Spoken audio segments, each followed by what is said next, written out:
Rapaziada, o protagonista de hoje é o Xiang, um fracassado oficial, nível que não presta nem pra ser o atendente do McDonald's. O cara é atendente de loja de conveniência, quebrado, tímido e socialmente mais travado que o Wi-Fi de vizinho. A vida dele muda do nada quando ele sem querer mete um apagão num lutador profissional de MMA. Exatamente, um cara que mal tem força pra abrir garrafa de refrigerante conseguiu nocautear um monstro sagrado. E o resultado disso, ele caiu na malha fina de um agiota dos rings, que decidiu transformar esse moleque no próximo Rocky Balboa versão bugada. Mas antes disso tudo acontecer, é a cena clássica. Xiang tá na lojinha de conveniência e aparece uma véia doida querendo reembolso de um cigarro. Isso mesmo, ela joga um maço no balcão e pede o dinheiro de volta. O Xiang, com aquele ar de funcionário que já perdeu a alma, pede o recibo pra ela. A véia pira do nada e começa a berrar como se ele tivesse xingado a família dela. Aí o Xiang responde: tem recibo, não tem como saber se a senhora comprou isso na promoção da esquina e não tá querendo lucrar em cima de mim. Pronto, a véia surta mais ainda e mete aquele clássico: tá me chamando de muquirana, moleque? Vou meter o processo porque você me encostou sem permissão. E eu só tô pensando, Brasil 2025 em uma cena. Corta pra outro dia, Xiang encontra o amigo dele, o Juan, que chega feliz, mesmo com o olho roxo, como se tivesse acabado de perder X1 com a vida. Xiang olha pra ele e manda: mano, cê curte mesmo ficar apanhando desse jeito? E o Juan responde como se fosse viciado em droga: isso aqui é melhor que terapia, parceiro. Aí ele também já mete a propaganda: vai rolar o Elite Amador no domingão e se ele ganhar, ele vai virar pro. Chama o Xiang pra assistir porque ao vivo é mais da hora de ver as bochechas voando. Beleza, chega o grande dia, Xiang cola na arena, mas já dá aquela travada porque tá vestido pior do que personagem de novela mexicana. O cara até liga pro amigo pedindo pra sair lá fora pra buscá-lo. O Juan responde: tá maluco? Eu tô quase entrando na porrada aqui. Se vira, meu parceiro. Ele entra e vê o lugar todo desorganizado, todo sujo, parece mais ringue clandestino do que campeonato oficial. Ele pensa em vazar, mas aí dá de cara com os armários bombados parecendo que saiu de comercial de Whey Protein. O Juan vê Xiang lá, zoa ele falando que tá parecendo moça indecisa e o Xiang fala que o lugar é estranho demais. Não dá tempo nem de filosofar porque já chama o Juan pro ringue. Do outro lado aparece o adversário,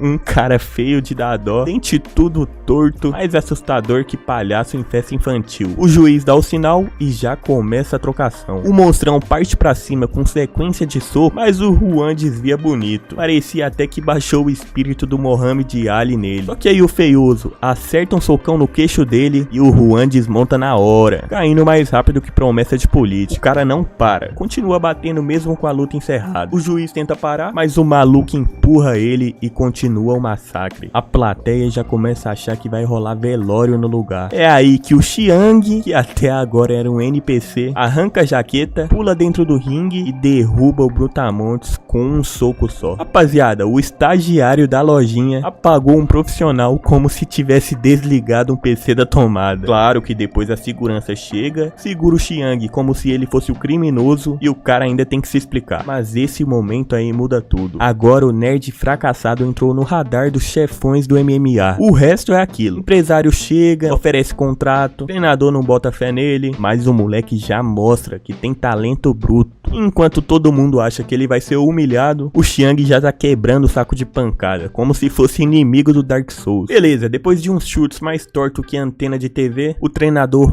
olha pro Xiang e solta: moleque, cê tá tentando lutar ou ensaiando o balé do Faustão? Aí ele explica que chute bom é igual a mosca pousando, leve, certeiro, preciso, nada de mandar bicão de cavalo. Do nada aparece um gordão, mendigo style, e pergunta: quem é esse doido aí? O Rum responde: esse é o moleque que eu falei no zap. O mendigão se apresenta como Guk, supervisor, e olha pro Xiang e pergunta se ele gosta de MMA. O Xiang responde na maior humildade: é daorinha, eu vejo os campeonatos de vez em quando. E o Guk manda aquela frase de coach: então faz o teu melhor e some daqui. Mais tarde, Xiang tá treinando chutão, mas continua parecendo que tá tentando derrubar poste na voadora. O Guk chega de novo, vê o moleque todo empenhado e fala: mostra aí o chute bate. Xiang mete uma bicuda toda errada e o Guk já corta falando: tá usando só a perna, carniça. Isso aí talento demais. O mendigão então mostra como faz. Um chute tão forte que parecia até que chutou boleto atrasado. O Xiang olha e pensa: é isso, é esse chute aí que eu quero na minha vida. Aí ele tenta de novo, agora travando o abdômen e tudo, e finalmente sai um chute decente. O Guk vê e fala: rapaz, achei que tu tava aqui de zoeira, mas até que tu tem futuro. E ainda completa: não precisa de vocação pra MMA não. Se acha divertido, já tá valendo mais que os otários daqui. No dia seguinte, chega o chefão do Elite FC, um careca de respeito chamado Yobi. O diretor Jang até tenta puxar papo, dizendo que outro lutador é bonito, mas o Yobi ignora e vai seco no Xiang. Tu é o moleque que sai voando em soco? Enquanto isso, o Juan, aquele amigo coach, fala pro Xiang: relaxa, mano, faz igual no treino. Se ficar nervoso, vai apanhar mais rápido que carteira aberta no carnaval. A luta começa contra um careca, que subestima o Xiang, dizendo que nem precisa de protetor porque ele é só um iniciante. Aí soa o gongo. O careca parte pra cima e o Xiang até desvia bonitinho, chamando a atenção do chefão. Mas logo começa a virar saco de pancada. O diretor pensa: putz, estão amassando o estagiário. Mas o Jang fala: relaxa, é só nervosismo. Já já ele pega o ritmo. E não é que pega mesmo? O Xiang desvia de um socão e mete um uppercut digno de filme. O Juan grita lá na plateia: esse moleque não recua nem contra pro player. Só que a realidade chega. Xiang fica sem fôlego, apanha de novo e termina o round quase desmontando no chão. E o carecão lá debocha: tá se achando agora, né, moleque? E mal consegue ficar de pé. A galera começa a pensar que acabou. Mas aí entra o Guk pistola gritando: ô moleque, para de brincar. Isso aqui não é parque de diversão não. MMA é bagulho de arrancar o olho e quebrar a orelha de palhaço. E aí, meus amigos, o Xiang tira o protetor de cabeça, se ajeita, muda a expressão e fica calmo. O carecão olha e sente um frio nas espinhas. O mesmo cara que tava apanhando igual saco de farinha, agora parece que vai virar o vilão final do jogo. Apesar disso, o adversário não hesita e parte pra cima com soco. Mas Xiang desvia sem esforço. Não apenas isso, ele também começa a agir como uma criança que não recebeu o doce, o que deixa o Jianang em pânico. Se Xiang apenas tivesse ficado parado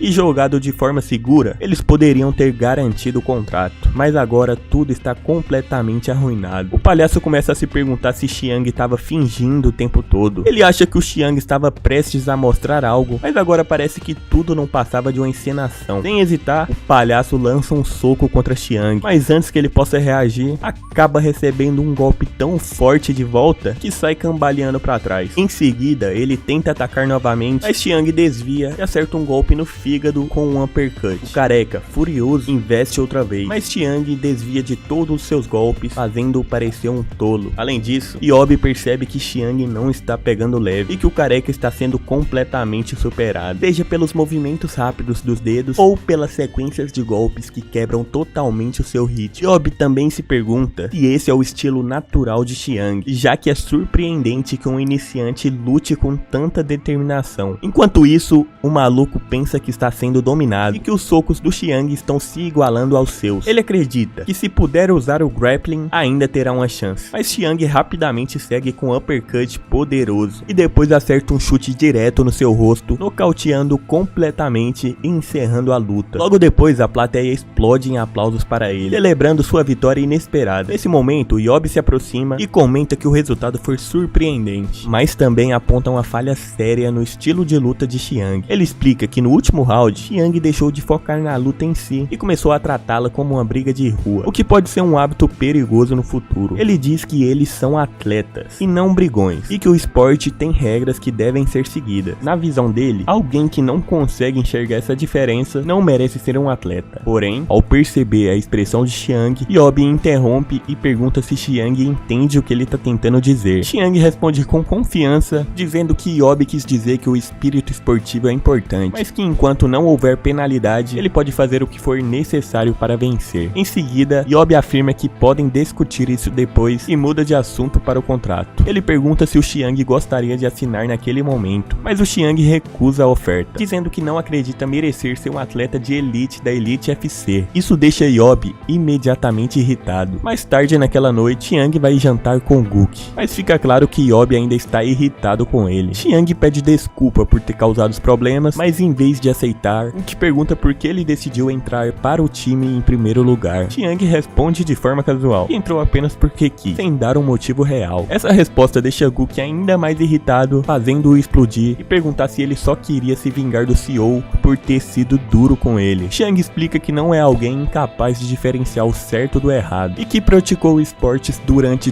toda a sua vida escolar, mas todos os seus treinadores o chamavam de idiota sem cérebro. Guk então pergunta se ele vê os antigos treinadores refletidos no CEO, mas ele responde que todos eram iguais, sempre forçando ele a fazer o que eles queriam. Eles também costumavam dizer que era fácil destruir a individualidade de um atleta, mas que Guk era diferente dos outros. Xiang afirma que ele disse para lutar da forma que quisesse e aproveitar, desde que não fosse algo que gerasse penalidade. Mas Guk esclarece que disse isso apenas no calor do momento, porque Xiang estava indo mal. Xiang pensa que nenhum treinador chegaria ao ponto de chamá-lo de lixo sem cérebro. Guk então explica que a maioria das pessoas começa no MMA por paixão, assim como ele, mas essas mesmas pessoas desistem em menos de 2 anos, porque não conseguem sustentar o custo. Ele acrescenta que esse é um esporte que só é possível se divertir se houver condições financeiras, e que por isso todos querem entrar para as associações, porque é lá que se pode ganhar dinheiro. Xiang responde dizendo que não está fazendo isso por dinheiro ou para ajudar pessoas ruins. Guk retruca dizendo que a cada 100, todos começam com esse mesmo pensamento, mas acabam da mesma forma. Para ele, se Xiang insistir em começar com essa mentalidade, as chances de ter sucesso serão mínimas. Xiang diz que decidiu não voltar a uma vida limitada por dinheiro, mas o Guk vê como um garoto imaturo e pergunta se ele não vai se arrepender disso. Depois, Guk aceita Xiang no time, dizendo que ele pode começar na semana que vem. Ele também acrescenta que vivemos em uma era em que o dinheiro vem antes de qualquer coisa, e que como ninguém pode prever o futuro, ele se sentia confiante em ter Xiang na equipe. Então informa que Xiang terá que pagar pela sua mensalidade até a estreia. Ao ouvir isso, Xiang começa a incomodar o Guk, fazendo perguntas repetitivas e sem sentido. No dia seguinte, Hun aparece e começa a avaliá-lo, perguntando sobre o peso e se ele vinha ganhando mais recentemente. Xiang responde que ganhou 7 quilos nos últimos 2 anos e agora apenas mantém esse peso. Hun é o responsável por definir em qual categoria de peso Xiang competirá. Após analisar sua massa muscular e físico em geral, ele conclui que o peso de Xiang está estável e não precisa de alterações. Ele informa que Xiang provavelmente cairá na categoria peso leve, mas ele não acredita, porque atualmente pesa 80 quilos e teria que perder 10 quilos. Ele argumenta que cortar tanto peso faria ele perder força e resistência, mas Hun o tranquiliza, dizendo que para lutas oficiais será considerado peso normal, sem grande perda de massa ou energia. Em seguida, ele fala sobre os métodos de treino. Normalmente novatos fazeriam um teste antes de entrar para o departamento de atleta, mas Xiang foi diferente. Pulou essa etapa e entrou sem nem mesmo aprender o básico, por isso precisariam correr contra o tempo. Hun explica que Xiang teria que aprender wrestling e então entrega a ele a programação de treino. Às segundas e quintas, muito trabalho de condicionamento físico, e nos demais dias, treino de kickbox. Ele pergunta se Xiang tem alguma dúvida, já que começaram o treinamento um mês após o teste, e avisa com antecedência que o treino será pesado. No entanto, Xiang não se importa e aparenta confiança, dizendo que já vem treinando há um tempo. Mais tarde, quando o treinamento começa, Xiang já está sem fôlego. Hun diz que aquilo é apenas o treinamento básico e que se ele já está sem fôlego, alertando quando o treinamento real para o campeonato começar, pode acabar passando vergonha. Mesmo assim, Xiang acredita que em alguns casos, pesos mais pesados são usados para ajudá-lo, e depois são reduzidos gradualmente. Porém,